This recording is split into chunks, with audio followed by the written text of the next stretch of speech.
So, Levi, of course, the players and coaches get together to lead off media days for all the conferences, and the first of two today. Now, in contrast, the SEC takes an entire week to take the same number of teams, Just need 16. more, right?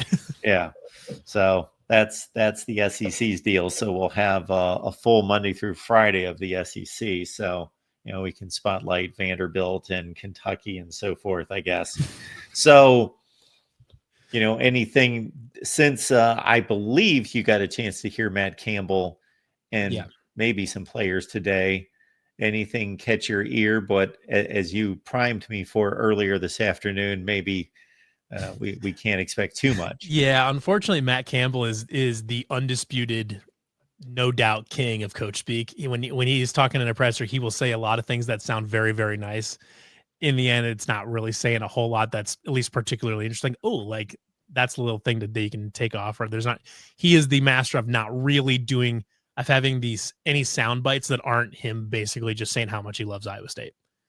However, the few things I have been able to parse out he did bring up that he said it's interesting. There was a quote that I think it was Pete Thamel. I want to say he tweeted and saying that the quote was that Matt Campbell said his top 20 players took a pay cut to stay at Iowa State. Which on its face, there's one of two ways. If you know Matt Campbell, you know how he meant that. But if you don't know him, you're going to say, okay, Iowa State's poor. They can't afford to pay anybody or whatever, which I guess, yeah, sure. If you want to read it that way, you can. However, the context that Pete Thamel did not include with that is that he was saying that they all had opportunities to leave for more money. And so that was an interesting little tidbit there. Is he basically said that his top 20 guys all had chances to leave for more money. And I'd heard at least a few of them, and I'd heard the number attached to at least a few of them, which was pretty shocking. I mean, Rocco Becht is the obvious one. Ohio State and Tennessee both went after Rocco pretty hard. I know that. Dominique Orange, I know, fielded SEC offers and things like that. But it's interesting that like as soon as that quote came out, because all the Iowa State fans that know Campbell he meant that like they had an opportunity to go someplace else and make more. Not that they literally like cut their NIL payments or whatever and cut those down, which is an absurdity. If they did that, they would just leave. But it's interesting though that's kind of part of the conversation because you talk about when coaches are talking about recruiting now, it's not just about who you can bring in through portal and through high school, but part of recruiting now is recruiting your own players to stay. Player retention is such a massive equation to this, and Iowa State has done a better job than almost anybody in the Power Five as far as keeping players around. They only went and got 8 transfers this offseason, which is about half as many as most teams did. And that's really just because of some graduated seniors and things like that. They didn't really hardly have anybody notable transfer out.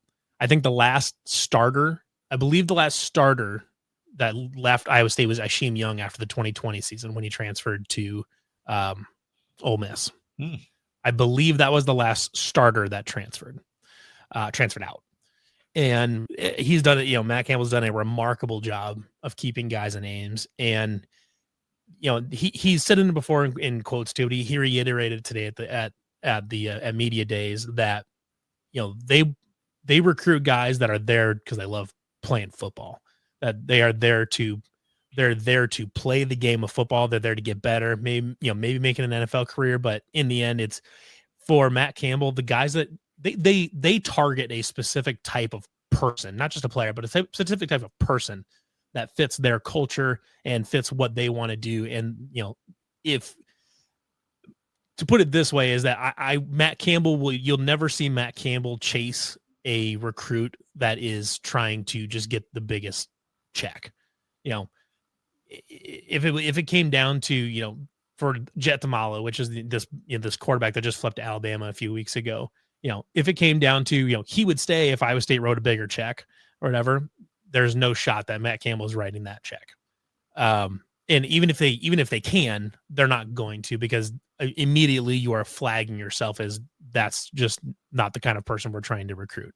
And it's, it's not that they won't pay guys that are deserving because they've, come out and say that, it's a merit-based program. TJ Otzelberger for the basketball program did that as well and said that their revenue distribution and all that NIL stuff is much more based on merit at Iowa State. So, they're not gonna write freshmen, $500,000 checks. That's just not gonna happen. That's not how it works at Iowa State.